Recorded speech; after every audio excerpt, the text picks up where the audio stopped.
yang sedang terjadi dengan kondisi bangsa kita. Dan salah satunya hari ini dimulai dengan Undang-Undang Haluan Ideologi Pancasila. Beruang Madu Institute punya lembaga yang namanya di bawahnya ada kegiatan yang bernama Learning and Growth. Ini adalah sebuah kajian, sebuah divisi yang kemudian digawangi oleh Bang Dodo untuk bagaimana kita sharing bersama terkait dengan isu-isu yang kekinian. Sebelumnya sudah pernah berjalan ya beberapa kali dengan antusias, peserta yang cukup antusias, dan hari ini di tengah wabah yang COVID ini kita coba hidupkan kembali walaupun dengan polanya beda, dulu offline ya. Sekarang kita coba online dengan menggunakan fasilitas Zoom. Untuk itu saya sekali lagi mengucapkan banyak terima kasih kepada peserta, khususnya kepada pemateri, Kak Ari, Kak Agus, dan Kak Adif yang sudah bisa membersamai kita pada sore hari ini. Mudah-mudahan kegiatan ini bisa terus berlanjut secara rutin, dan Beruang Madu Institute sebagai lembaga kajian strategis, pemikiran strategis, kedepannya bisa terus berkontribusi pemikiran-pemikiran untuk bisa membangun, untuk bisa turut bersama-sama memberikan pemikirannya untuk pembangunan bangsa Indonesia secara umumnya. Setelah itu saja, saya akhiri. Wassalamualaikum warahmatullahi wabarakatuh. Waalaikumsalam warahmatullahi wabarakatuh. Terima kasih Coach atas sambutannya. Beliau adalah Direktur dari Beruang Madu Institute dan mudah-mudahan sebagaimana harapan beliau, Beruang Madu Institute dapat menjadi lembaga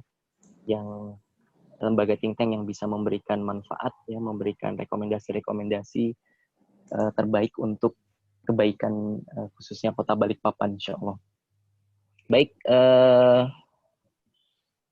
rekan-rekan semua, sudah tidak sabar lagi kita akan mendengarkan pemaparan penjelasan terkait tentang rancangan Undang-Undang Haluan Ideologi Pancasila yang saat ini lagi rame-ramenya dibahas, bahkan di demo besar-besaran gitu ya, di berbagai tempat. Cuman memang ada yang cukup menarik ya, sehingga kita perlu ngadain ngobrol sore seperti ini. Salah satu yang menjadi latar belakang kegiatan kita sore ini adalah ada fenomena yang cukup unik, yaitu ketika demo itu dilakukan gitu ya, banyak peserta yang nggak paham gitu ya, ada apa sih yang di demo, apa sih RUU HIP itu gitu ya, sehingga ini menjadi catatan buat kita bahwa ini para pendemo ini kok pada nggak paham apa yang sedang di demonya. Kalau kita lihat sih di berbagai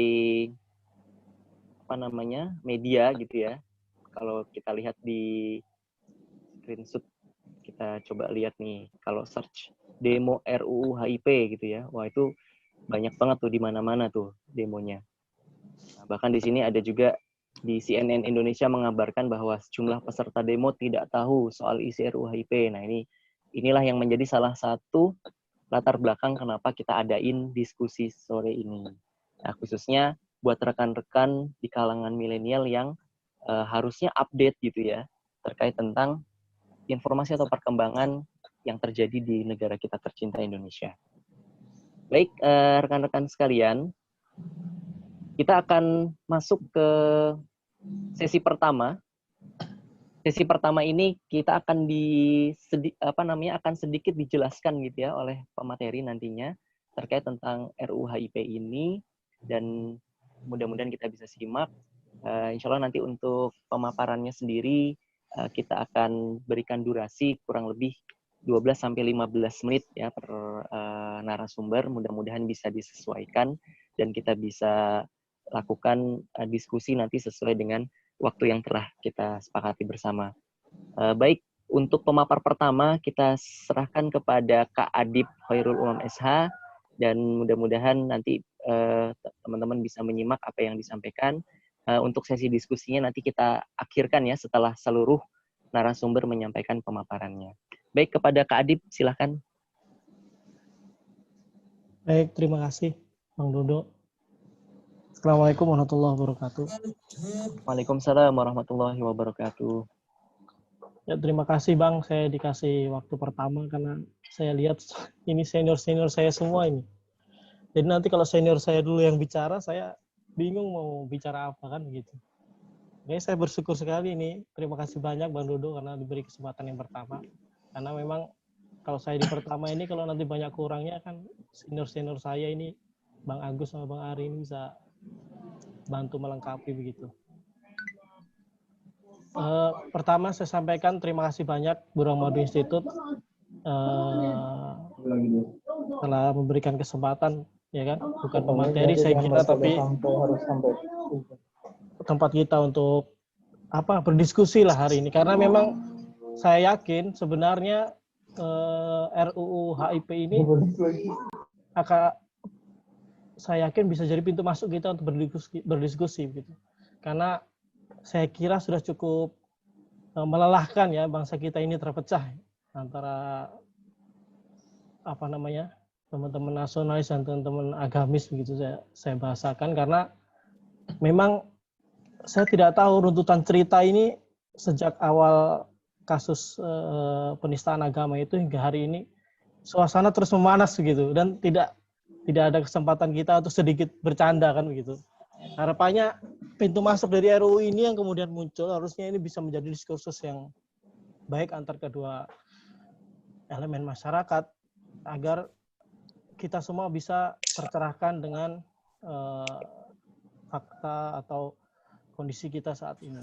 Terkait undang-undang RUU HIP ini sendiri cek tentang halo ya.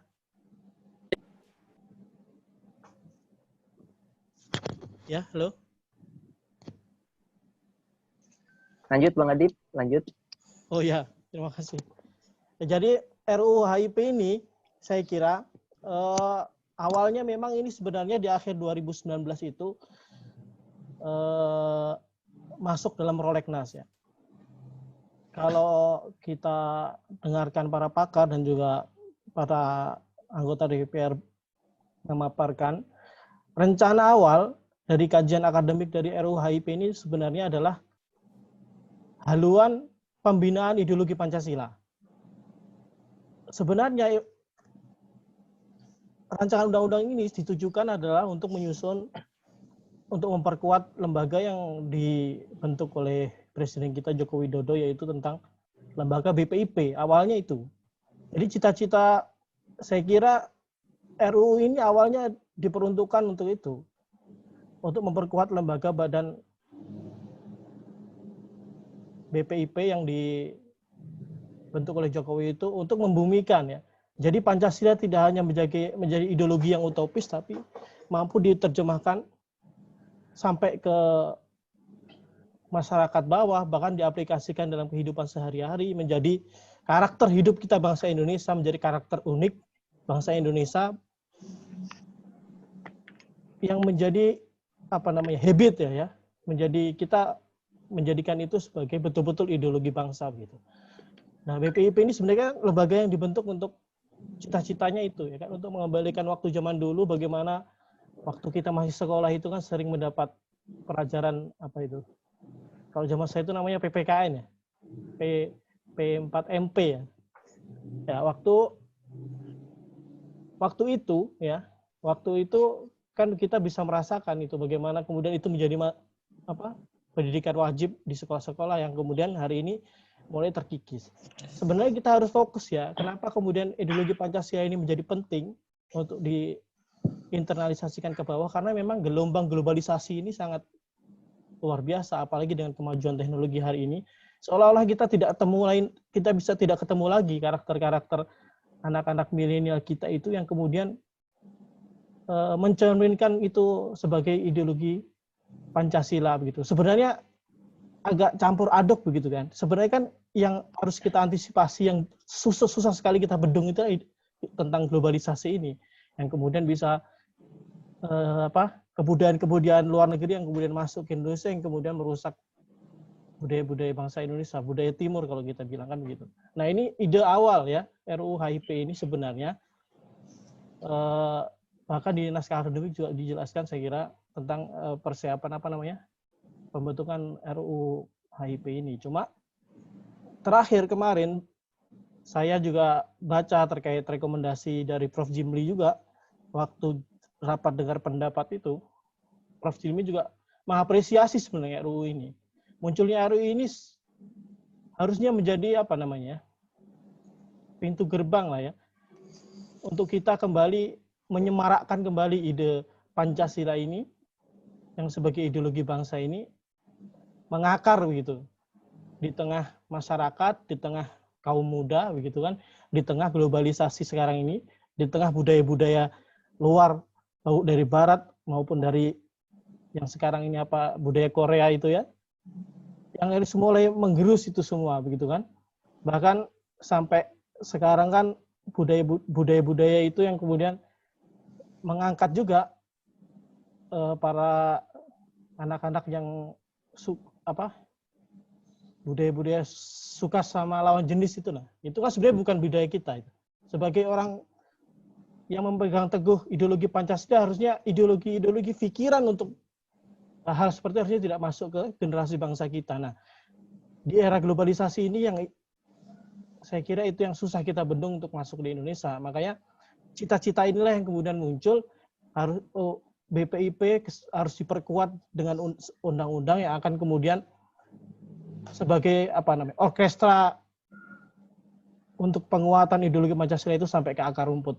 Bukan hanya ke masyarakat, tapi juga kebijakan arah pembangunan, sektor ekonomi, kebijakan politik, dan kebijakan hukum pun harus selaras dengan ide ideologi Pancasila itu.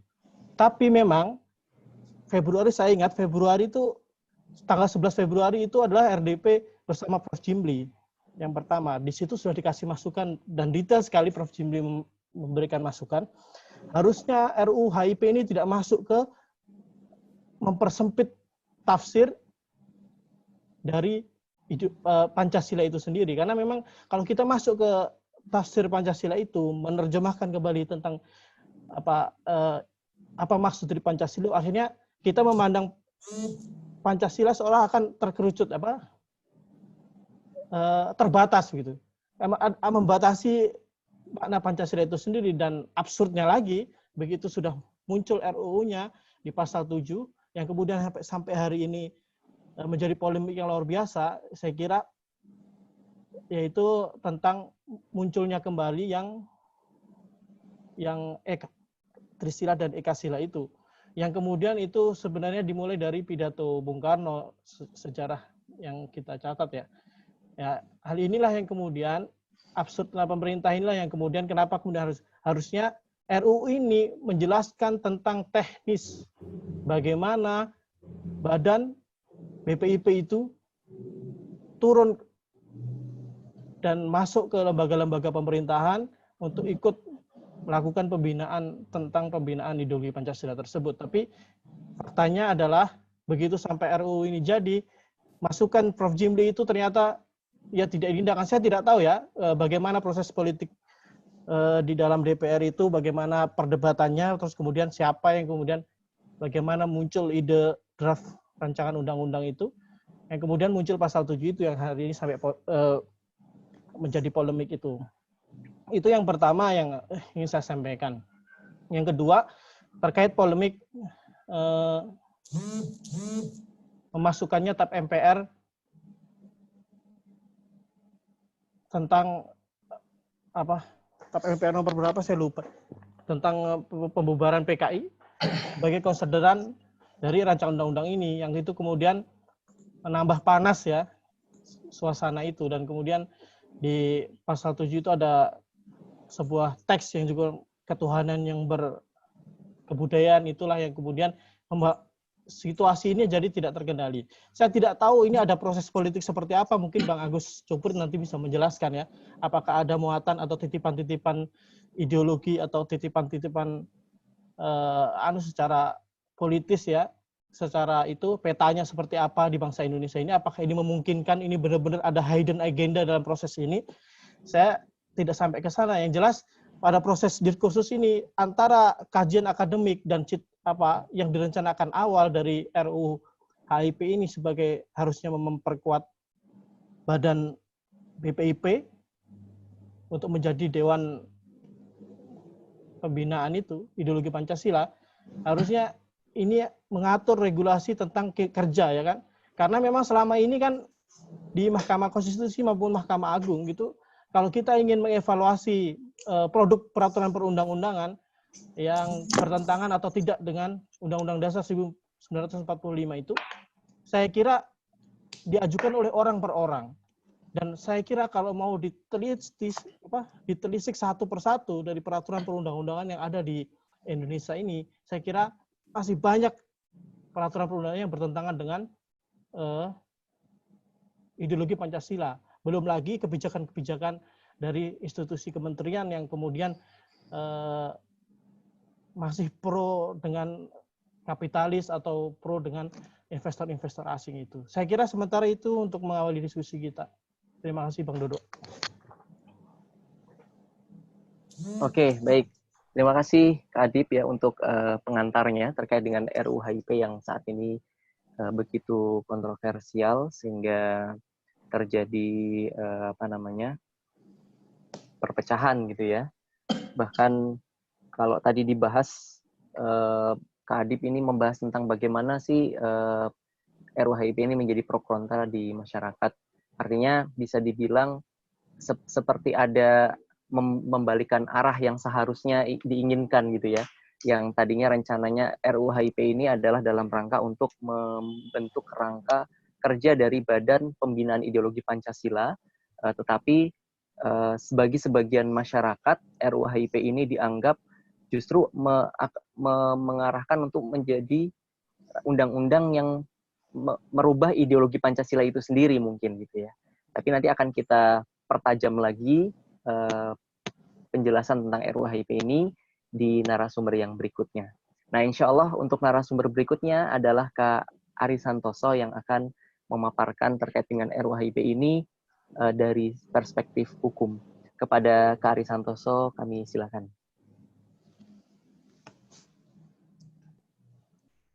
Assalamualaikum warahmatullahi wabarakatuh. Waalaikumsalam warahmatullahi wabarakatuh. Terima kasih saya ucapkan kepada moderator dan tim penyelenggara atas kesempatan yang diberikan kepada kami. Pertama dan utama tidak lupa senantiasa kita memanjatkan puji syukur kepada Allah Subhanahu wa taala yang masih memberikan kita kesempatan, kesehatan dan semua nikmat yang diberikan kepada kita. Salawat serta salam tidak lupa kita aturkan kepada Nabi Muhammad SAW. Oke. Di sini saya akan sedikit memberi pengantar tentang rancangan Undang-Undang HIP dari perspektif hukum. Mungkin nanti saya fokuskan ke yang dipersoalkan, yang jadi masalah. Mungkin latar belakangnya sudah sangat jelas dijelaskan oleh Mas Adip tadi ya, sudah sangat gamblang gitu. Terus kemudian tadi sudah dijelaskan sebab penolakannya salah satunya adalah tidak dicantumkannya TAP MPRS nomor 15 garing MPRS 66 ya tentang hubungan partai komunis dan seterusnya itu. Terus kemudian yang kedua tentang pasal 6 ayat 1 RUU HIP yang mengatur bahwa sendi pokok Pancasila adalah keadilan sosial. Terus kemudian di pasal 7-nya yang jadi polemik juga di ayat 2 RUU HIP yang mengatur bahwa ciri pokok Pancasila berupa trisila, yaitu sosio-nasionalisme, sosio-demokrasi, serta ketuhanan yang berkebudayaan. Kemudian juga di pasal 7 ayat 3-nya di RUU HIP itu juga menyatakan bahwa trisila sebagaimana dimaksud pada ayat 2 terkristalisasi dalam ekasila yaitu gotong royong. Nah, itu beberapa yang menjadi polemik di dalam RUU HIP itu. Terus kemudian di sini akan saya paparkan dulu tentang Pancasila. Sebenarnya Pancasila itu adalah yang pertama adalah dasar negara Republik Indonesia. Itu dituangkan dalam pembukaan Undang-Undang Dasar 1945. Terus kemudian Pancasila itu adalah jalan tengah atau konsensus Konsensus. Jadi sebenarnya saya sepakat dengan Ahmad Dhani ya. Ahmad Dhani mengatakan bahwa Pancasila itu adalah hadiah dari umat Islam untuk bangsa Indonesia yang akhirnya melepaskan egonya demi persatuan bangsa dan akhirnya diproklamirkanlah pada tanggal 17 Agustus itu. Terus kemudian Pancasila merupakan sumber dari segala sumber hukum. Di pasal 2 Undang-Undang Nomor 12 tahun 2011. Terus kemudian kita pahami di sini apa yang disebut dengan tata urutan perundang-undangan. Tata urutan perundang-undangan di situ yang pertama yaitu Undang-Undang Dasar. Terus kemudian ketetapan MPR. Terus kemudian di situ ada undang-undang atau peraturan undang-undang. Terus kemudian ini untuk TAP MPR sudah tidak digunakan ya sebenarnya. Terus kemudian ada peraturan pemerintah, peraturan presiden dan peraturan daerah provinsi, terus kemudian peraturan daerah kabupaten. Artinya di sini tata urutan ini itu tidak boleh peraturan di bawahnya itu melanggar peraturan di atasnya. Gitu. Terus kemudian di sini saya akan menggambarkan Pancasila kita bandingkan dengan RUU HIP itu ya. Di pasal 6 ayat 1, terus kemudian pasal 7 ayat 2 dan pasal 7 ayat 3.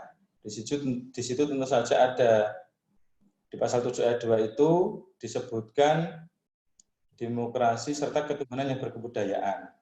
Padahal di sila pertama adalah ketuhanan yang Maha Esa. Mungkin bisa dibandingkan sendiri nanti. Terus kemudian di Undang-Undang Dasar 45 pasal 29 ayat 1 menyebutkan bahwa negara berdasar atas ketuhanan yang Maha Esa.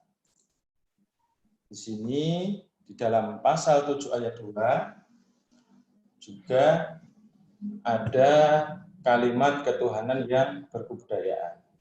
Bahwa ini berarti apa? Berarti pasal 7 ayat 2 itu tentu saja bertentangan dengan Undang-Undang Dasar 1945 pasal 29 ayat 1. Mungkin itu gambaran dari saya, mungkin nanti bisa kita lanjutkan di diskusi begitu. Mungkin itu saja, terima kasih. Wassalamualaikum warahmatullahi wabarakatuh. Waalaikumsalam warahmatullahi wabarakatuh.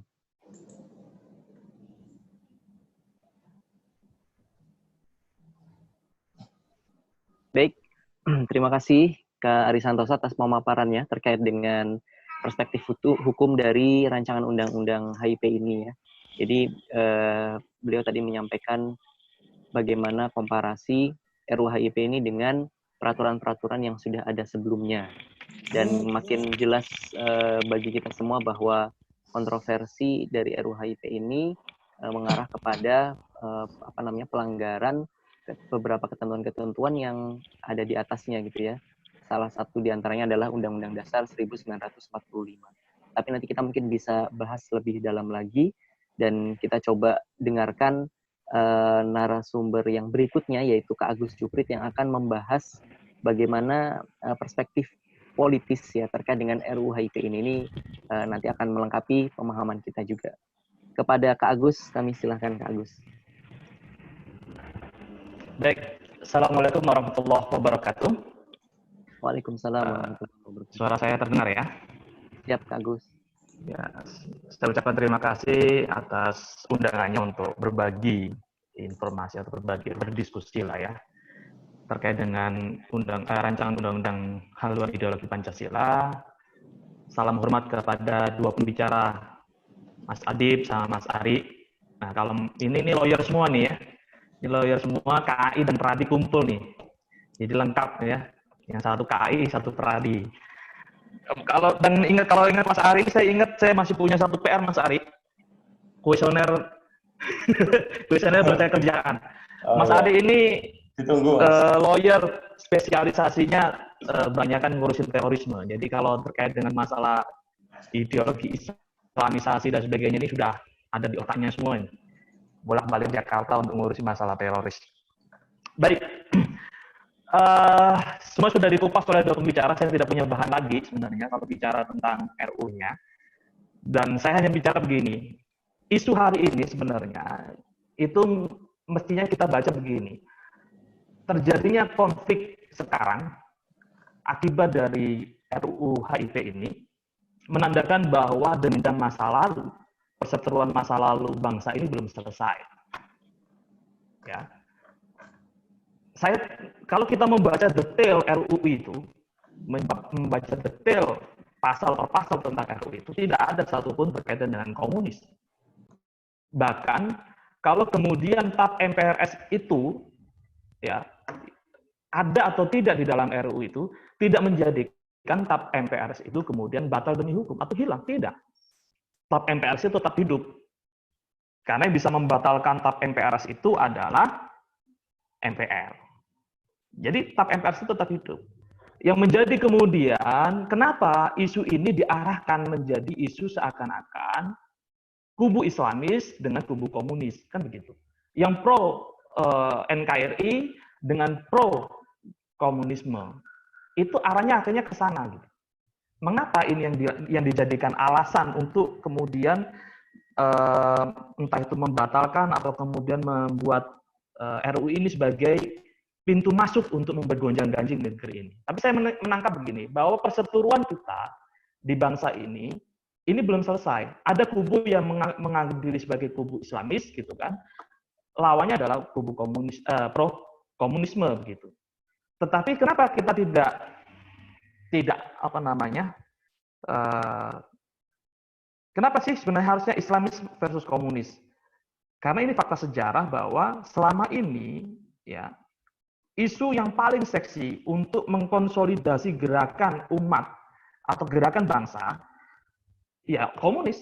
Karena fakta sejarahnya tahun 65, ya G30S itu terjadi, ya kemudian yang kemudian oleh Orde Lama dan Orde Baru, bahkan oleh Orde Baru itu dijadikan sequel yang setiap tahun wajib kita takuti gitu. Jadi ada ketakutan terus setiap tahun didoktrinkan kepada anak-anak kita, kepada setiap elemen bangsa kita bahwa komunis itu hidup dan sebagainya. Yang itu masih mengakar.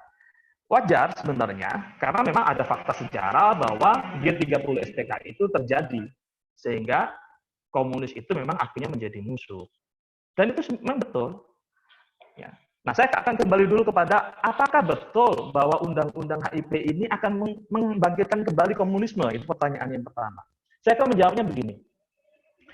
Sebelum ada undang-undang HIP atau RUU HIP ini, sebenarnya di tahun 99 sudah ada undang-undang nomor 27. Ya, ini tambahan dari KUHP sebenarnya. Jadi KUHP itu ditambahkan terkait dengan keamanan terhadap negara. Ya.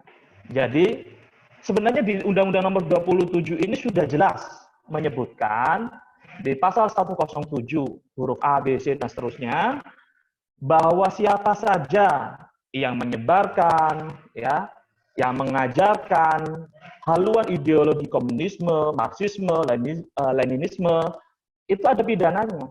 Jelas di pasal 107 disebutkan ada pidananya 12 tahun. Bahkan berikutnya kalau terjadi kerusuhan 15 tahun. Bahkan berikutnya 20 tahun gitu. Itu jelas. Jadi yang merongrong Pancasila ya, itu juga disebutkan di pasal 107 ini. Siapa yang ingin mengganti ideologi Pancasila 15 tahun. Siapa yang ingin membuat tumbuh kembali ideologi komunisme, leninisme dan marxisme 12 tahun. Jelas. Jadi tanpa misalkan RUU HIP memasukkan TAP MPRS itu terkait dengan komunisme itu sudah ada undang-undang yang melarangnya. Jadi clear kalau kita bicara. Ini yang hari ini tidak pernah diungkap. Kenapa ini tidak dijadikan bahan diskusi bahwa sebenarnya sudah ada undang-undangnya? Itu yang pertama. Yang kedua, kenapa Islam versus komunis? Kenapa tidak NKRI versus komunis misalkan? Atau Pancasilais versus komunis? Kenapa harus itu yang dibenturkan? Tadi saya sudah mengatakan bahwa fakta sejarahnya komunis itu adalah isu yang paling seksi karena pernah terjadi G30 SPKI yang menjadikan desain besar itulah pemberontakan kekejaman Partai Komunis terhadap bangsa Indonesia. Ya, psikologi itu yang mau dibangun. Padahal harusnya kalau saya lebih bagus kita bicaranya Pancasila, ya Pancasilais versus komunis atau NKRI versus haluan komunisme. Itu lebih clear, lebih firm. Tetapi yang terjadi hari ini semuanya seakan-akan diseret-seret Islamis versus komunis. Seakan-akan hanya Islamlah yang melawan komunisme. Mengapa ini terjadi? Selain fakta sejarah bahwa sebelum kemerdekaan ada perdebatan antara tokoh-tokoh pendiri bangsa terkait Ekasila, ya tadi sudah disampaikan, Trisila, kemudian menjadi Pancasila, yang kemudian ada perdebatan tentang 7 kata, ya, yang sempat dihilangkan dan sebagainya, itu yang menjadi kemudian seakan-akan bahwa perdebatan ini menjadi perdebatan Islam versus non-Islam. Ya. Yang berikutnya, kita juga masih sangat gampang melihat ini dari efek pasca pilkada DKI ya, yang lalu 2017, kemudian kemarin yang terbaru adalah Pilpres. Jadi untuk mengkonsolidasi gerakan yang saat ini sudah mulai melemah menurut saya, dan menjelang pilkada 2020, yang paling seksi adalah melalui RUU ini. Ini yang kemudian harusnya dipahami oleh teman-teman. Saya tidak menyalahkan kalau teman-teman kemudian tetap aksi menolak tentang pasal 6, pasal 7, wajar. Silakan saja itu dilakukan. Tetapi yang harus diperhatikan adalah kemana arah gerakan ini sebenarnya. Jangan-jangan ada sekelompok orang yang ingin memelihara konflik yang sebenarnya sudah tidak ada, menjadi ada lagi. Mengembalikan memori Pilkada DKI 2017, mengembalikan memori Pilpres 2019, untuk mengkonsolidasi kembali gerakan itu dengan memanfaatkan situasi hari ini. Ini yang kita khawatirkan. Jadi kalau terkait dengan komunisme, kalau saya tidak menemukan pasal bahwa itu ada komunisme. Tidak, saya tidak menemukan. Sedangkan pertentangan terkait dengan Ekasila, Trisila, ya silakan saja itu dibahas. Karena wajar bagi saya ya, saya begini, ada partai atau saya punya partai, siapapun punya partai, secara resmi dia beradu argumentasi, beradu gagasan di DPR, menyampaikan visi misi gerakannya, itu adalah hal yang lumrah, legal. Karena tempatnya ada di dalam DPR. Legal saja gitu. Nah, dinamikanya kemudian kalau ada apa namanya yang menolak dan menerima ya silakan saja, itu dinamika. Ya seperti hari ini sebenarnya menolak Ekasila, Trisila itu dinamika, menggunakan kekuatan ekstraparlementer untuk melakukan aksi itu dinamika, tidak ada masalah, sah. Gitu. Tetapi kemudian menjadikan pertentangan dinamika ini seakan-akan adalah Islamis versus komunis, menurut saya itu terlalu berlebihan, karena di dalam pasal RUU HIP itu tidak jelas atau secara gamblang tidak ada sama sekali tentang komunisme. Bahkan Undang-Undang Nomor 27/99 sudah melarang. Sudah ada payung hukumnya, yang itu firm, gitu ya. Nah kalau kita bicara TAP MPRS, kenapa tidak dipakai? Ya, tadi Mas Ari sudah menyampaikan ya. Jadi nanti biar Mas Ari yang menjawab itu. Kenapa tidak dipakai? Nanti Mas Ari aja yang menjelaskan. Tapi bagi saya dipakai atau tidak dipakai TAP MPRS itu tidak menjadikan TAP MPRS tentang komunisme itu kemudian batal demi hukum atau hilang. Tidak. Dan TAP MPRS itu kalau kita baca secara utuh tidak ada satupun terkait dengan sanksinya gitu loh. TAP MPRS itu memang hanya melarang komunisme. Tapi tidak ada sanksi. Nah, sanksinya di mana? Di Undang-Undang Nomor 27/99. Ya. Nah, saya hanya ingin kita berbicara, kita berdiskusi ini, cobalah spektrum berpikir kita ada spektrum yang lebih luas. Bahkan saya menilai ini katakan, apa yang dilakukan oleh teman-teman PDIP, ya saya langsung to the point saja. Apa yang dilakukan dengan teman-teman PDIP melaporkan pembakar bendera itu bagi saya juga bagus. Itu tindakan yang bagus. Karena saya menilainya begini. Coba kalau kemudian bendera PDIP itu dibakar dan dibiarkan begitu saja, ya, yang kemudian menimbulkan efek domino, ya, konstituen PDIP marah. Kalau pimpinan PDIP tidak mengatakan lapor ke polisi, bisa jadi yang terjadi adalah balas dendam anarkisme. Itu yang kita khawatirkan loh. Jadi saya hormat, sangat angkat topi terhadap teman-teman PDIP yang menyatakan bahwa kita siap siaga dan melaporkan ini melalui jalur hukum. Sedangkan nanti hukum apakah memproses atau tidak itu urusan berikutnya. Nanti ini dua lawyer yang silakan dikupas nih. Ada nggak pasal terkait dengan pembakaran bendera itu? Tapi bagi saya yang dilakukan PDIP dengan mengatakan kita tempuh jalur hukum itu minimal mereduksi gerakan teman-teman PDIP yang bisa jadi akan melakukan balas dendam. Jadi ini bagi saya sangat hormat. Gitu. Yang kedua, ini juga untuk meminimalisir agar anarkisme yang dilakukan oleh pihak-pihak di luar, ya, yang pro dan yang kontra, itu tidak menjadi anarkisme yang berlebihan. Gitu. Silakan demonstrasi, silakan menyampaikan pendapat, tapi tidak merusak nantinya. Ya, kedepannya kita harap seperti itu. Tidak terjadi. Dan yang paling penting sebenarnya, kalau saya bicaranya begini, Syekh, bro. Yang paling penting, ya, bahwa jiwa bangsa ini, ya, selain Pancasila, kalau kita bicara tentang Pancasila, jiwa bangsa ini adalah jiwa solidaritas. Jiwa bangsa ini adalah jiwa gotong royong. Apapun agamanya, apapun latar belakang kita, karena di bangsa ini kan ada juga mungkin yang merasa tidak dilingkupi oleh 6 agama yang ada di Indonesia, tapi dia mempunyai jiwa religiusme. Tetapi jiwa bangsa ini adalah jiwa gotong royong. Dan itu terbukti. Coba kita lihat hari ini episode yang ada di Aceh. Satu kapal, ya, pengungsi Rohingya yang kemudian ditarik merapat ke daratan, diselamatkan oleh bangsa kita loh. Mereka tidak bicara agama, mereka bicara kemanusiaan. Semuanya ditarik dan mengatakan bahwa kamilah yang akan menanggung hidup mereka. Kemanusiaan. Dan isu inilah yang harusnya menjadi perekat seluruh bangsa Indonesia, bahwa jiwa kita ini, bangsa ini, itu masih ada. Jadi kalau perpecahan-perpecahan, perbedaan pendapat itu ya dikurangi saja gitu. Jangan sampai kemudian sebenarnya tidak ada di antara anak bangsa ini yang di dalam dirinya ingin mengeksiskan kembali komunisme. Bisa jadi tidak ada. Atau ada, tetapi itu kecil. Saya lebih senang bahwa, karena banyak anak muda ya, anak-anak milenial ini kan nggak pernah menonton film G30 SPKI sebenarnya. Kalau saya misalkan dari kecil sudah disuruh nonton gitu, setiap tahun pasti nonton. Tapi sebagian dari anak-anak kita mungkin nggak nonton itu, nggak tahu. Mengajarkan mereka tentang bahayanya komunisme itu bukan dengan anarkisme. Mengembalikan mereka bahwa negara ini berketuhanan di dalam Pancasila, itulah yang harusnya ditekankan. Dengan sendirinya, ya namanya komunisme akan tertolak. Di dunia ini juga komunisme tertolak. Komunisme hanya menjadi ideologi, sebuah dasar negara. Tapi lihat, Rusia tidak lagi menggunakan komunismenya untuk membangun negaranya, kan? Justru kapitalis. Cina juga membangun negaranya juga dengan kapitalis, bos. Gitu. Ideologinya, ya negaranya berideologi masih, Cina juga masih partai komunis.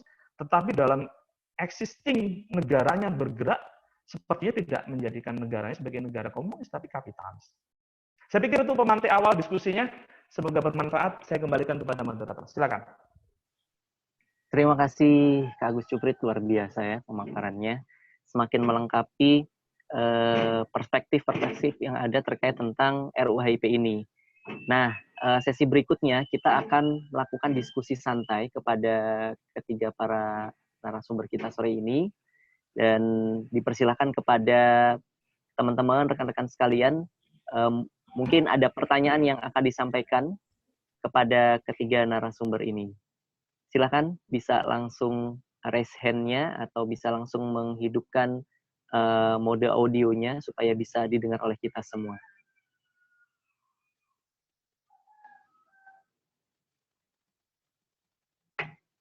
Oke, silakan Bang Andi Jumardi. Bismillah. Assalamualaikum warahmatullahi wabarakatuh.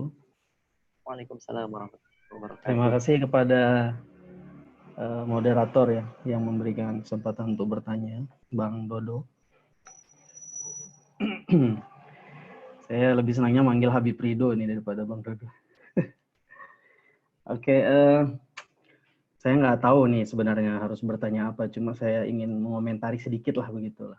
Kalaupun nanti jadinya ternyata dari komentar itu menjadi satu pertanyaan, ya harap mohon diperkenankan untuk dikomentari balik lah begitu. Dan pertama-tama saya berterima kasih lah kepada para narasumber yang memberikan gambaran kepada kita, terutama kepada saya ini karena hanya mengikuti HIP itu lewat berita-berita dan hanya baca headline-nya, kayaknya udah muak gitu dengan pemberitaan-pemberitaan yang terlalu rame dan arahnya memang seperti yang disampaikan oleh Bang Agus Cupri tadi, memang kayak seperti ada yang mau nguji-nguji dua kekuatan yang punya sejarah panjang lah begitu. Walaupun nanti saya ingin bertanya juga, itu mungkin arahnya lebih pertanyaan ya, ini siapa mengkonsolidasi siapa. Tapi saya ingin memulai dari Bang Adib nih. Sebenarnya kan saya nggak tahu ini mulai kronologinya itu dari mulai kapan sih? Karena BPIP itu kan juga menimbulkan satu pro kontra begitu. Bahkan dalam satu pembicaraan itu menyebut, siapa yang menyebut Pancasila itu sebagai ideologi, katanya begitu. Ini menanggapi apa yang disampaikan oleh Mas Ari yang dikutip dari Ahmad Dhani begitu. Karena Pancasila itu bukan ideologi, tapi Pancasila itu adalah sebuah konsensus, sebuah kesepakatan. Nah, saya ingin itu juga nanti arahnya ke Mas Ari, itu sejauh apa sih maksud saya, apakah memang pengertiannya itu seperti apa sih kalau memang Pancasila itu adalah sebuah kesepakatan, terus ideologi apa yang kita gunakan di sini gitu? Apakah kita harus berdiri dengan perspektif kita masing-masing atau seperti apa? Nah, untuk Bang Adib itu ini kronologinya itu mulai dari kapan sih? Karena kalau melihat dari apa yang disampaikan oleh Bang Adib kan tadi seolah-olah kecolongan lah begitu, tiba-tiba muncul pasal-pasal yang hari ini jadi polemik begitu. Bahkan sempat sudah ada pembicaraan mengapresiasi begitu ya, mengapresiasi adanya haluan ideologi Pancasila yang kembali lagi ada sekelompok orang yang mengomentari menyebut Pancasila itu sebagai ideologi aja, sebuah ideologi saja itu adalah satu kekeliruan karena Pancasila katanya adalah kesepakatan, jadi nggak cocok. Jadi BPIP itu memang nggak benar begitulah, maksudnya itu nggak cocok gitu, nggak relevan. Nah, ke Mas Ari, kembali ke Mas Ari tadi, kalau misalnya ini pun terjadi, kira-kira apa sih potensi masalah yang paling besar gitu? Artinya kalau di forecasting kemudian ini terjadi, katakanlah luput dari perhatian orang-orang yang kontra terhadap ini, itu apa sih efek paling buruk yang akan terjadi? Kalau untuk pembicara ketiga tadi dari Mas Agus, saya itu ini tadi menarik sih, memang cocok lah itu jadi pemantik memang, karena saya melihat bahwa Gestapo itu katakan begitulah, ternyata kan punya usut itu adalah kita efek dari geopolitik yang berkembang di akhir tahun 60-an itu, bahwa perang dingin antara Amerika dengan Soviet itu memang berujung kepada pemaksaan satu konsep bernegara yang harus ada di Indonesia. Nah, saya itu melihatnya itu juga seperti apa yang terjadi hari ini, itu seperti kayak melihat geopolitik, misalnya ketegangan yang terjadi di Laut Cina Selatan lah begitu. Akhir-akhir ini tuh kayak menegaskan bahwa Cina itu semakin kuat. Dan Cina, seperti yang disebutkan tadi Mas Hari, adalah satu simbol dari sebuah ideologi komunisme yang bertahan meskipun dalam praktek ekonominya itu juga tidak mengadopsi konsep komunisme itu kan, bahkan kapitalisme lah yang mewarnai bagaimana konsep berekonominya semua negara-negara yang ada hari ini. Di dalam beberapa buku catatan tentang gerakan gelombang ketiga katanya begitu. Nah, itu saya ingin mencoba menarik, apakah justru melihat ke sana begitu arahnya? Bukankah artinya kalau maksud saya kalau misalnya ini menjadi saya bukan memberikan antitesis dari apa yang disampaikan oleh Mas Agus Cuprit ya, justru menawarkan satu tesis baru gitu, bahwa kalau demikian begitu, artinya ya kita akan selalu dihadapkan dengan masalah-masalah yang nggak jauh dari seperti ini, karena memang menguatnya Cina, terutama ukurannya dari Laut Cina Selatan itu memang menegaskan bahwa Cina memang ready, siap untuk bertempur lah begitu kan, apalagi kesuksesan mereka menghadapi corona ini. Sementara kita dari masalah yang ada saat ini, kayaknya masalah corona itu jauh lebih prioritas untuk diselesaikan, termasuk juga politik di yang ketegangan yang terjadi di Laut Cina Selatan pun juga sebenarnya adalah bagian dari sesuatu yang harus mendapatkan prioritas. Nah, yang saya ingin tanyakan itu nanti tolong ditanggapi Mas Agus. Yang saya ingin tanyakan itu tadi menyebut tentang konsolidasi ya.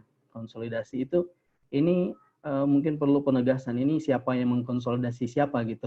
Apa yang mengkonsolidasi apa gitu, karena saya juga merasakan hal yang sama sih, maksud saya kok jadinya larinya versus begini sih, begitulah gitu ya.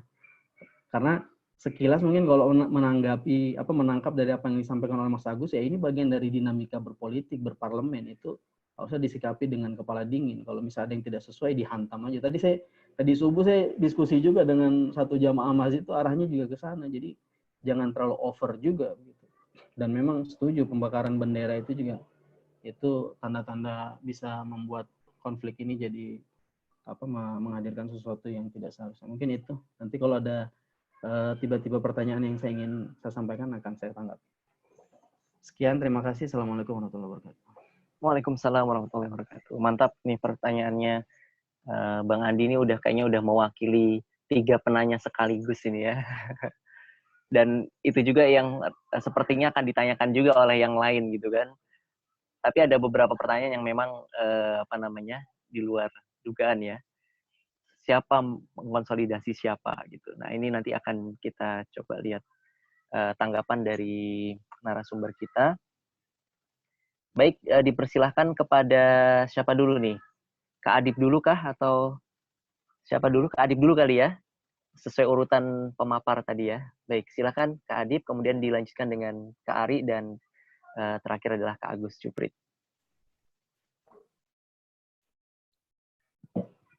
Baik, terima kasih moderator dan Bang Andi. Ini teman ngopi sebenarnya. Beliau senior saya ini sebenarnya. Jadi saya tidak enak juga kalau itu jadikan pertanyaan dan saya jawab gitu kan. Tapi menarik ya, awal karena RUU HIP ini, jadi saya juga akhirnya banyak belajar tentang bagaimana kemudian ideologi Pancasila itu. Kalau terkait bagaimana awal munculnya RUU HIP ini, sebenarnya BPIP itu kontroversi karena memang muncul BPIP itu pasca kasus Ahok ya, pasca kasus polemik penistaan agama itu. Tapi sekali lagi saya tidak masuk ke apakah itu kemudian ada muatan politis yang lain, ada kepentingan yang lain ya.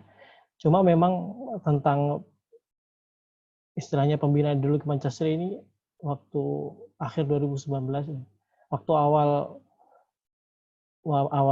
pelantikan Presiden Joko Widodo periode kedua, pembinaan ideologi Pancasila ini yang disebut-sebut dalam pidato Ketua MPR waktu itu, yang kemudian coba diterjemahkan melalui Badan Pembinaan Ideologi Pancasila itu sendiri, yang kemudian saya pikir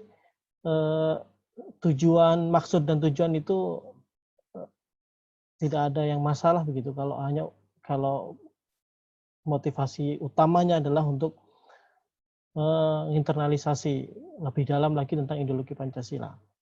Nah, kenapa kemudian RUU ini menjadi polemik ya? Jadi karena memang ada pergeseran, karena memang kalau kita kembali ke apa itu makna Pancasila, kemudian apakah itu ideologi atau bukan, terus kemudian tafsir dari pasal per pasal dari setiap Pancasila itu yang kemudian sebagian ulama kita bilang itu adalah maqasidus syariah, begitu kan? Sebagian teman-teman dari yang lain menyampaikan bahwa kalau diperas dari Pancasila ini adalah Ekasila yang kemudian jadi Trisila yang kemudian jadi Ekasila, itu kan intinya adalah gotong royong kan. Memang kalau maqasidus syariah itu intinya adalah hifdzuddin kan begitu. Maqasidus syariah itu intinya kan melindungi agama Allah kan begitu. Yang satu ini ya kalau itu perdebatan itu akan diteruskan, saya yakin ya, ini akan menjadi panjang dan berlarut-larut. Bahkan kemudian saya sepakat Bang Agus Suprit tadi bilang sebenarnya ideologi, bahkan teori juga mengatakan bahwa ideologi buatan manusia itu ada masanya begitu. Suatu saat dia akan habis. Bahkan di Rusia sendiri, ya kan, yang menganut ideologi komunis radikal itu hanya 3%, ini itu pun rata-rata umurnya sudah di atas 60 tahun, 70 tahun kan begitu. Yang sebentar lagi di sana itu punah. Ya seperti yang disampaikan, pengelolaan negaranya pun sekarang arahnya ke semuanya ke kapitalis. Nah itu faktanya seperti itu. Apakah kemudian, nah ini kembali lagi ke BPIP tadi ya, bagaimana prosesnya itu kemudian di tengah jalan, nah,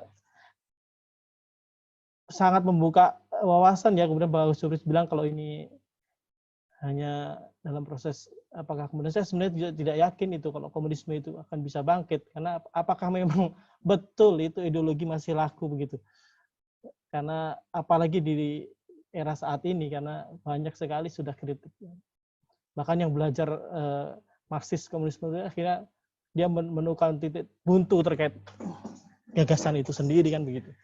Tapi itu hal lain lah ya. Saya kira awal dari ide itu adalah ide memperkuat BPIP adalah itu pembinaan ideologi Pancasila yang sebenarnya musuh awal itu adalah karena ada globalisasi dan juga gerakan radikalisme yang dianggap itu sangat mengganggu eksistensi dari bangsa, keberadaan bangsa Indonesia itu sendiri.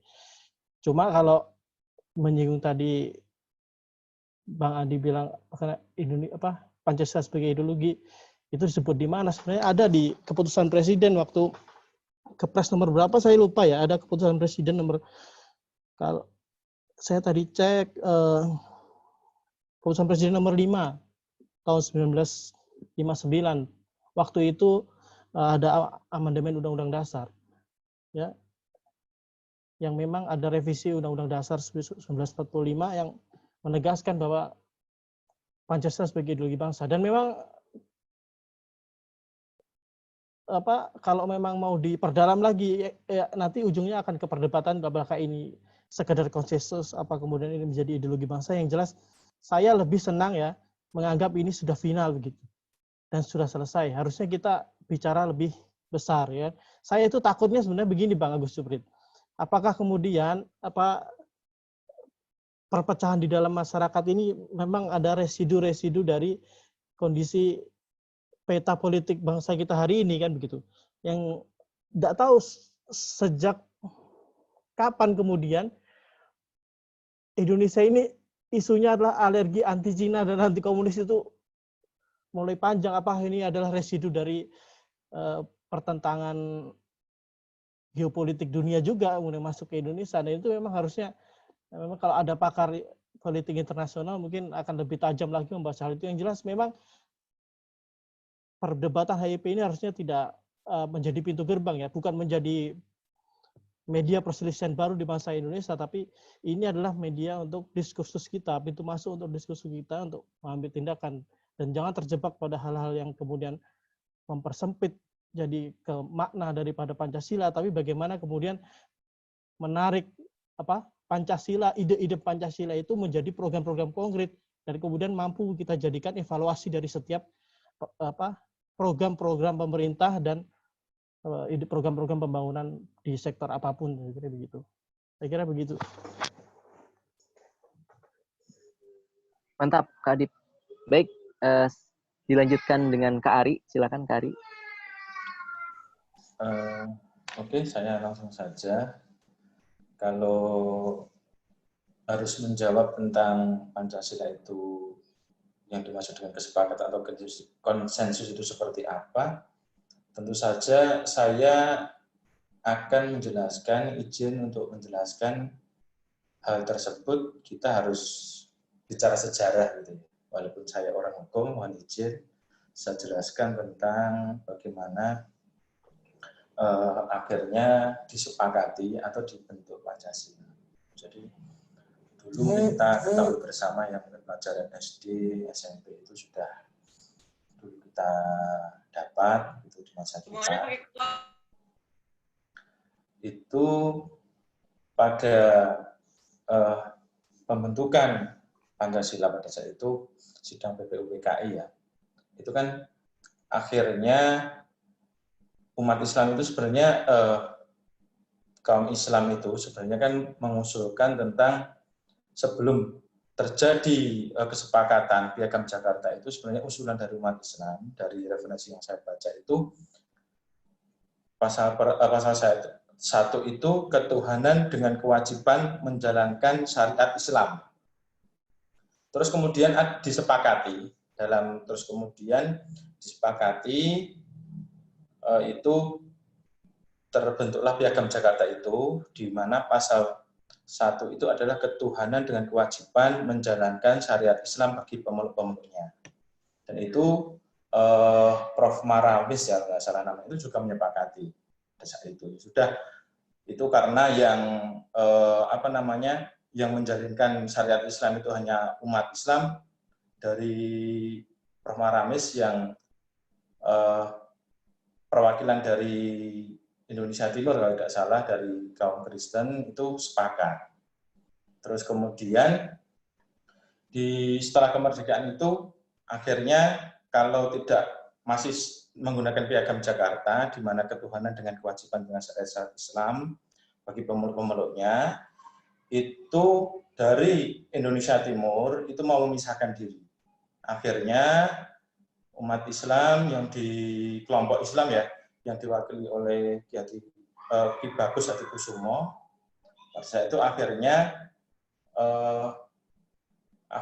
sepakat, akhirnya maksudnya ya sudahlah nanti dengan dijanjikan pada saat situasi yang lebih normal, artinya karena pada saat itu Belanda itu sudah menuju ke Indonesia ikut dengan pesawatnya dari Sekutu gitu ya. Jadi karena mendesak ya sudah disepakati dan nanti kalau ada yang bilang kalau tidak salah Bung Hatta atau Bung Karno itu mengatakan nanti kalau situasi sudah kondusif nanti akan dibahas lagi gitu. Akhirnya disepakati yaitu ketuhanan yang Maha Esa itu.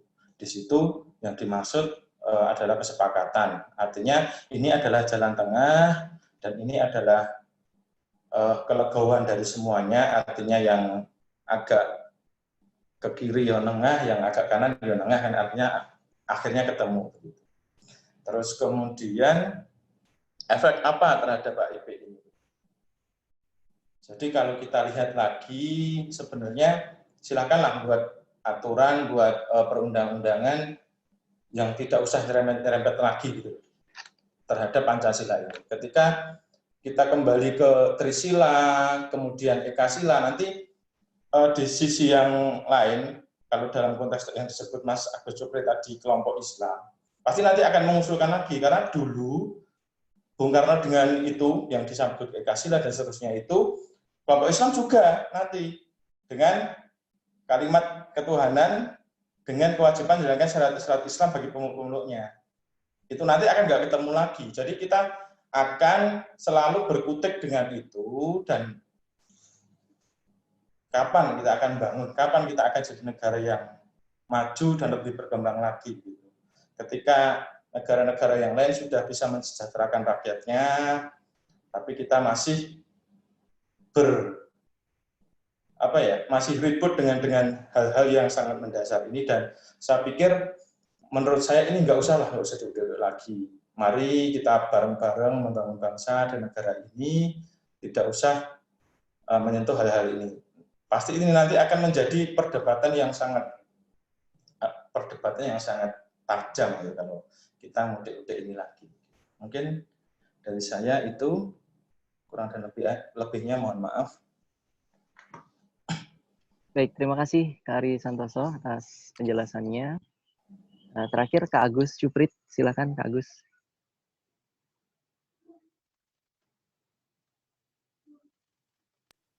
Baik. Jadi begini, eh, saya mulai dulu dengan BPIP ya.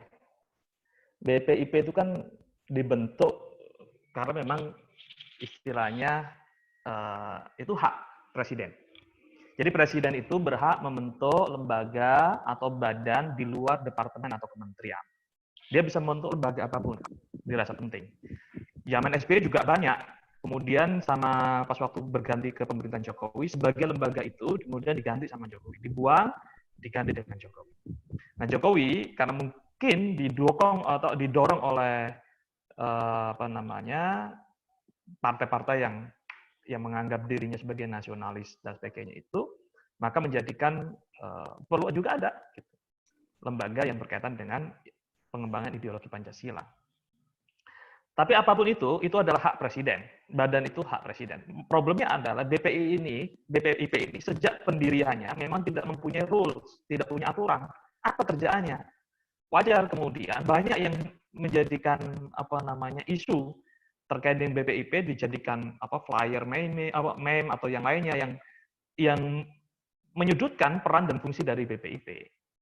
Maka membentuk undang-undang khusus terkait dengan fungsi dan perannya BPIP itu sah-sah saja dilakukan. Bahkan dengan ada undang-undang itu mestinya kita bersyukur karena dengan demikian BPIP akan menjadi lembaga yang jelas fungsi dan perannya. Gitu.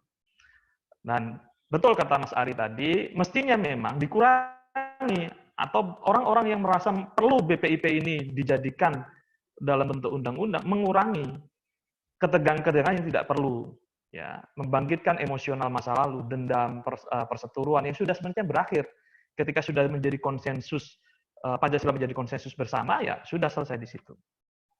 Nah, itu terkait dengan BPIP-nya. Nah, berikutnya, apakah kemudian isu ini akan berkaitan dengan geopolitik gitu ya? Bisa saja, sah-sah saja. Ya, Pilpres juga geopolitik. Tidak ada yang namanya tidak terimbas karena adanya geopolitik. Bisa saja. Yang lucu kan India kemarin kan dengan Cina misalkan. Tiba-tiba India dengan Cina ada pertarungan tangan kosong misalnya. Ini kan seru gitu kan. Kita yang di Indonesia kok kaget ini, kok bisa tangan kosong dan yang mati banyak gitu. Puluhan orang, bayangin aja dari kedua pihak, puluhan orang yang mati. Gitu. Apa nggak ada cara yang lain untuk berperang gitu? Dan banyak pihak kenapa India dan ya kenapa di situ gitu? Kenapa lokasi itu? Padahal kan ada juga perbatasan Nepal dengan Cina yang juga masih ada konflik ya. Nepal dengan India juga masih ada konflik. Kenapa tidak itu yang dijadikan lokasi untuk berantem gitu? Tapi kenapa di situ? Apa maksudnya gitu? Nah kalau kita tarik ke belakang, ya India yang awalnya adalah menjadi tangan perpanjangan Cina, ingat ya kasus terkait pas waktu 5G gitu ya. 5G itu kan yang pertama kali negara yang diberikan uji cobanya oleh Cina adalah India. Yang dengan itu kemungkinan kalau kita bicara berarti India lah yang akan menjadi negara perpanjangan Cina kan begitu. Tapi setelah itu Donald Trump datang ke India gitu menjelang Pilpres ini. Ya. Dan kita lihat itu bisa jadi menjadi bagian dari instrumen bahwa mungkin ada ketegangan antara Amerika dengan Cina yang menjadikan India sebagai tempat konflik baru. Dan itu juga memungkinkan terjadi di Indonesia. Bisa jadi. Coba kita baca sejarah. Pasca kemerdekaan Indonesia. Ada berapa banyak pemberontakan yang terjadi. PRRI, Permesta, ya, DITII, kemudian juga dengan PKI dan komunismenya. Itu pemberontakan semua yang kita anggap sebagai konflik gitu, pasca kemerdekaan. Tapi kenapa kemudian G30 SPKI yang kemudian itu satu-satunya yang paling besar yang dijadikan monumen integrasi bangsa gitu ya. Ya mungkin karena dari sisi jumlah korban dan efek psikologi sosiologinya yang paling besar gitu. Bisa jadi itu yang kemudian dijadikan monumennya. Padahal ada pemberontakan yang lain. Ya, kita tidak perlulah mengupas apa sih pemberontak PRRI, Permesta dan ini. Ini mungkin waktunya harus ada waktu khusus gitu ya kita kuasin. Tapi ada banyak pemberontakan yang terjadi di situ. Dan kalau kita bicara kenapa itu terjadi pada zaman-zaman pasca kemerdekaan, kita lihat begini deh. Kenapa sih kemudian Soekarno itu memilih Nasakom sebagai ideologinya? salah satu cara mengkonsolidasi menurut saya, cara mengkonsolidasi paling mudah bangsa ini adalah menerima semua ideologi, kecuali ideologi kapitalis. Kenapa? Ya karena lawan Soekarno pada waktu kemerdekaan Indonesia adalah sekutu. Di situ ada Inggris, ada Belanda, yang kemudian juga pasca Perang Dunia Kedua, Inggris dan Belanda ini menjadi bagian dari sekutu Amerika. Maka cara paling sederhana adalah melawan kapitalis. Sejarah juga sudah mencatat komunis itu sah di Indonesia dengan adanya partai, kan begitu. Yang baru kemudian setelah adanya pemberontakan G30S itu kemudian dilarang. Tetapi dulu sejarah kita mencatat itu menjadi sah bagian dari bangsa kita. Dan diterima oleh Soekarno, diterima oleh bangsa ini. Karena musuh saat itu adalah kapitalis. Jadi kalau kemudian apakah benar dalam sejarah hari ini terjadinya konflik-konflik yang sedang berkembang saat ini ada kaitannya dengan geopolitik? Bisa saja terjadi dan sangat memungkinkan. Apalagi Indonesia ya dengan banyaknya aktivitas hari ini lebih dominan dianggap sebagai porosnya Cina. Saya masih ingat ketika Ahok itu ya Pilkada DKI itu kita ada ketemu dengan beberapa teman-teman lembaga survei di Jakarta, kita ketemu ngobrol ngopi bareng gitu.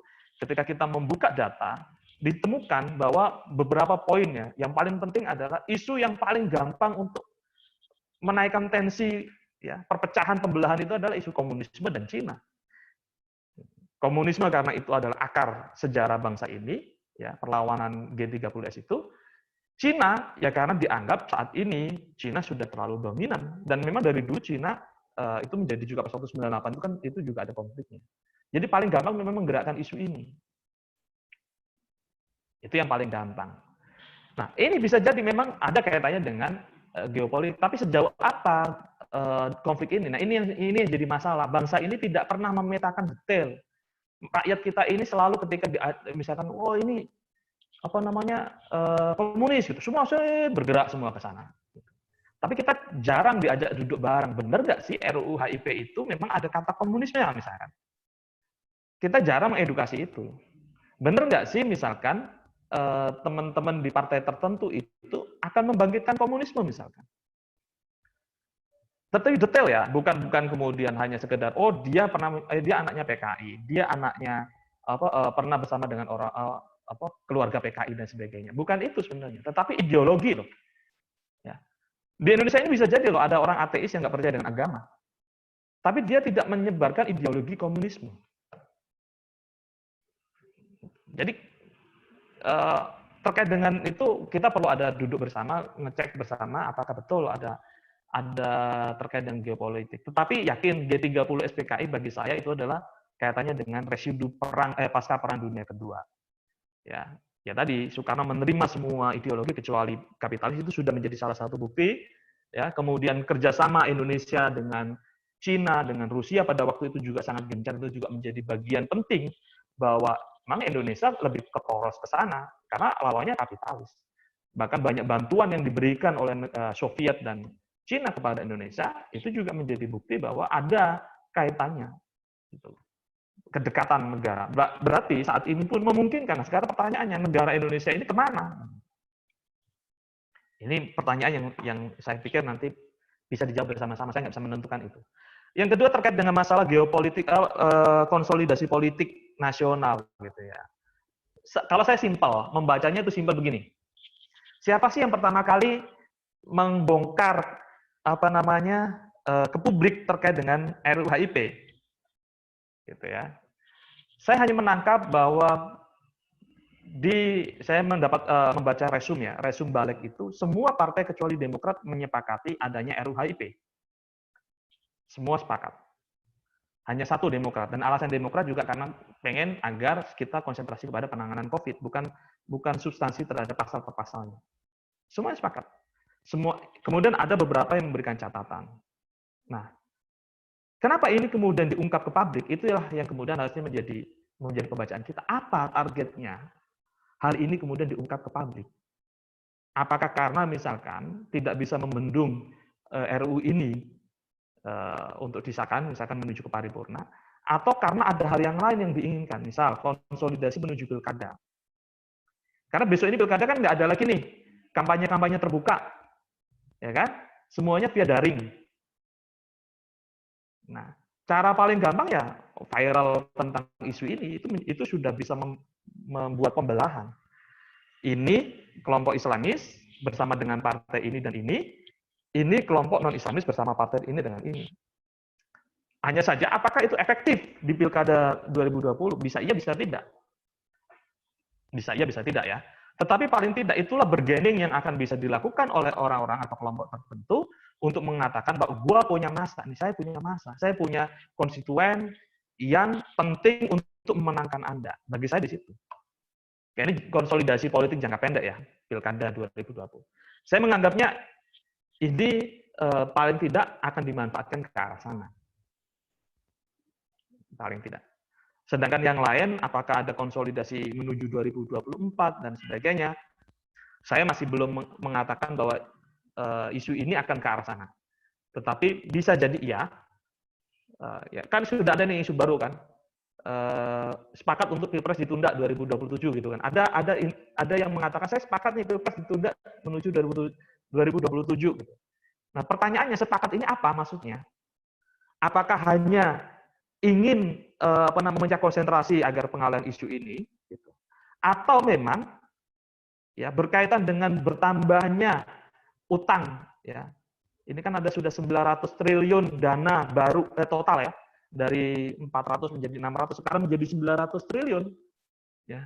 Apakah karena mungkin ada yang merasa enak aja, lu enak-enakan ngabisin duit gitu ya dengan Perpu yang Perpu 1 kemarin bisa ngeluarin duit sembarangan dari 900 triliun itu tanpa digangguin sama yang lain gitu.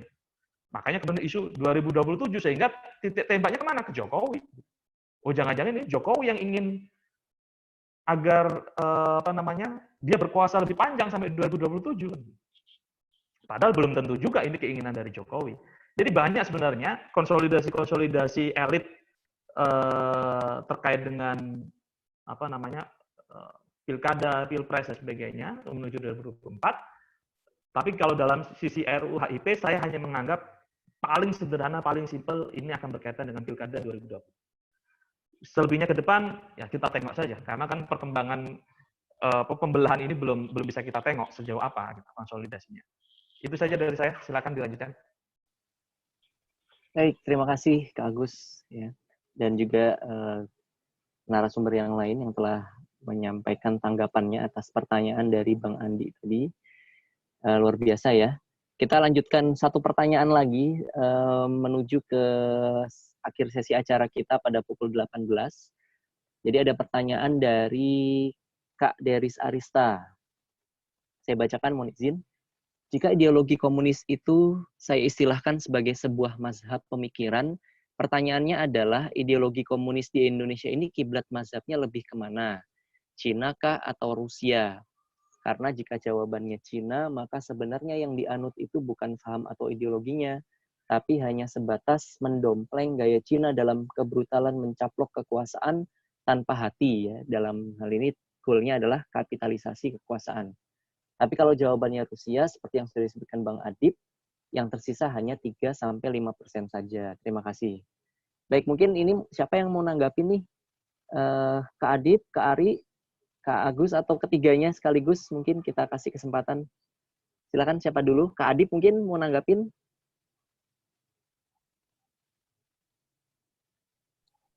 Skip? Lanjut. Ya. Oke, silakan Kak Adib. Terima kasih Bang. Saya kira ini pertanyaan bagus ya. Nanti Bang Agus Cukert yang lebih detail saya kira. Karena terkait kalau saya ditanya tentang hukum dan teknis, karena kita ini kan sebenarnya praktisi juga setengah-setengah kan begitu ya. Pakar juga bukan kan, ahli juga bukan kan begitu kan. Ya. Belum. Kita ini kan cuma aktivis ya. Aktivis hukum saya lebih suka bilang begitu karena memang kita berjuangnya di jalanan begitu karena di non litigasi yang kita kerjakan begitu. Nah, cuma masalah ideologi itu kemana? Saya kira saya kembali ke asumsi awal, apakah kemudian betul-betulan ini masih ideologi ini masih ada di Indonesia, saya agak kabur juga masa itu. Kalau itu hanya sebagai ide buku yang ada, mungkin ada di koleksi-koleksi buku. Bahkan waktu kuliah saja, saya waktu kuliah tahun 2014-2013 itu saya masih kuliah itu.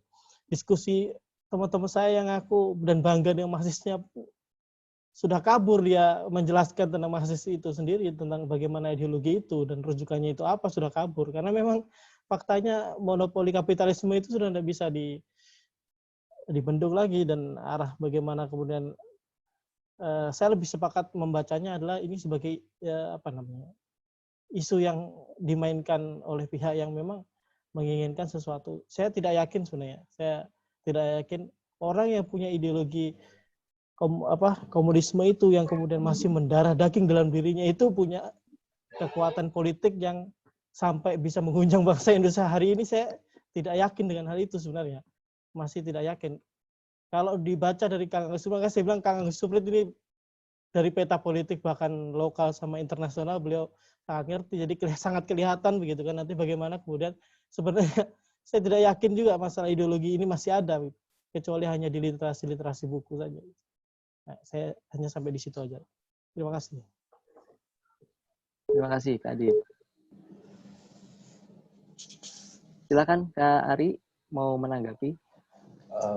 Terima kasih. Sebenarnya kalau pertanyaan ini sebenarnya saya tidak punya kapasitas untuk menjawab ya, tapi saya ingin berpendapat saja bahwa kalau kita lihat sejarah, nyambung pernyataan Mas Suprit tadi, kita lihat sejarah di 48 itu musuh yang pimpinannya kalau tidak salah itu dia kiblatnya Rusia.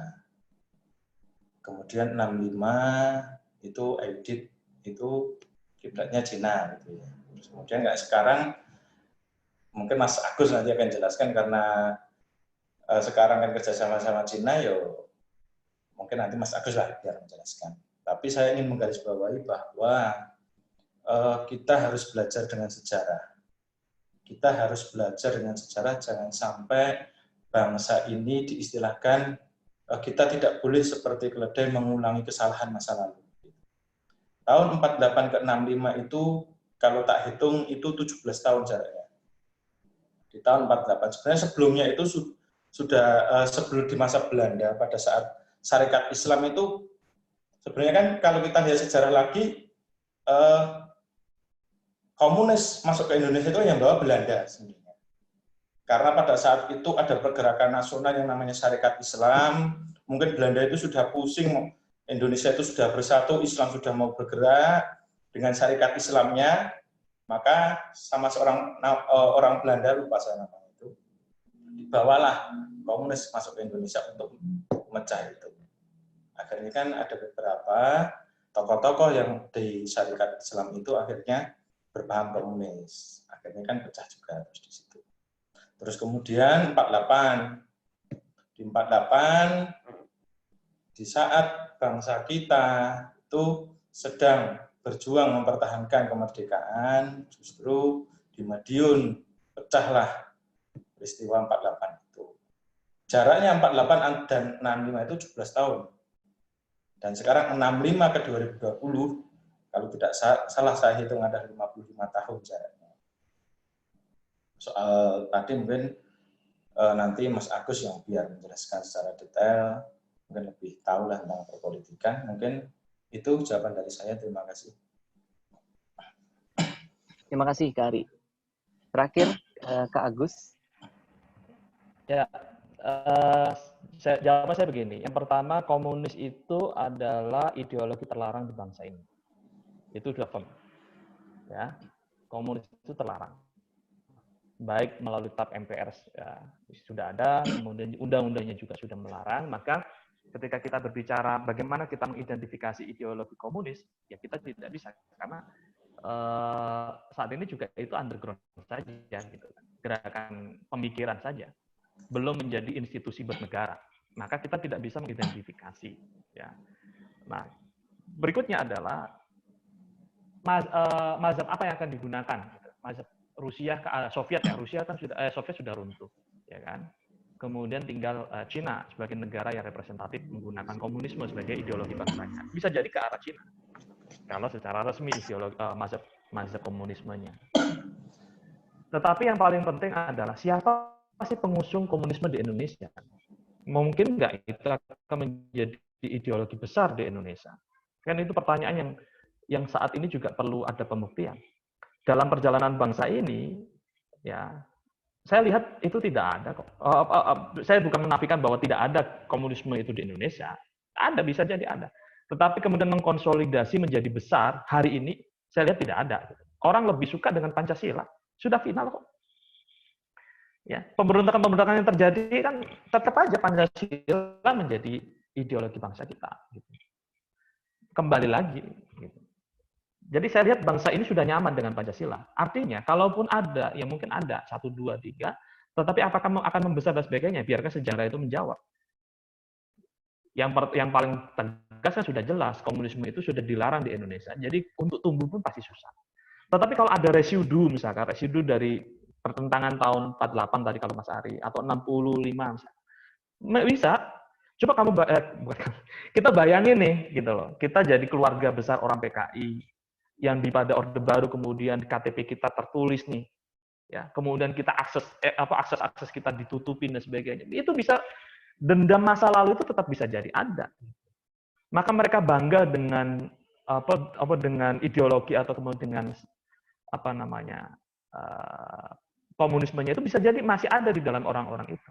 Tetapi apakah membesar terkonsolidasi menjadi suatu gerakan? Indonesia sudah jelas melarang itu. Berkamuflase menjadi yang lain memungkinkan. Tapi tidak akan bisa untuk terus terang. Karena sudah tertutup. Indonesia melarang komunisme di Indonesia. Gitu. Kalau saya di situ sih. Simple sebenarnya. Baik, itu aja deh jawaban dari saya.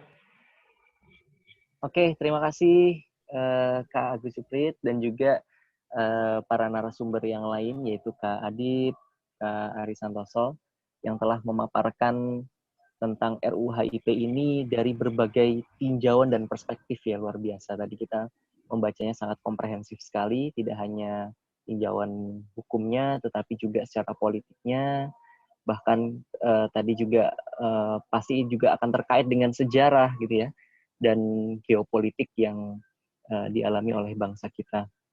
Rekan-rekan sekalian, luar biasa pencerahan yang kita dapatkan pada sore hari ini. Kita mengucapkan terima kasih kepada ketiga narasumber, yaitu Kak Adip Khairul Umam, Kak Ari Santoso, dan Kak Agus Suprit yang telah memberikan pemaparan yang luar biasa pada sore hari ini terkait dengan rancangan undang-undang haluan ideologi Pancasila. Kita semua berharap Pancasila ini menjadi pemersatu bangsa kita. Kita meyakini bahwa jiwa bangsa kita adalah gotong royong, sehingga kita selalu berusaha untuk mengedepankan persatuan dan kesatuan bangsa ini dalam berbagai aktivitas kita. Termasuk diskusi kita pada sore hari ini tujuannya adalah untuk mempersatukan kita semuanya. Baik, rekan-rekan sekalian, terima kasih atas partisipasi dan kontribusinya yang luar biasa dalam acara pada sore hari ini.